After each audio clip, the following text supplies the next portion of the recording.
Sementara itu, pelaksanaan seleksi calon pegawai negeri sipil di wilayah BKN Regional 7 Palembang akan digelar pada tanggal 16 Oktober dengan 2 titik lokasi.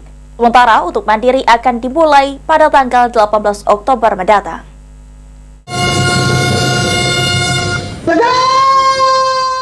Seleksi calon pegawai negeri sipil CPNS 2024 segera memasuki tahapan pengumuman peserta, jadwal dan lokasi tes seleksi kompetensi dasar atau SKD pada tanggal 16 Oktober hingga 14 November mendatang.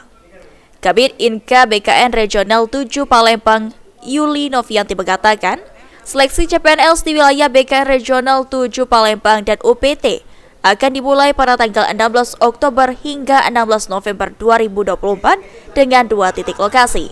Sementara untuk titik lokasi mandiri BKN akan dilaksanakan pada tanggal 18 Oktober 2024.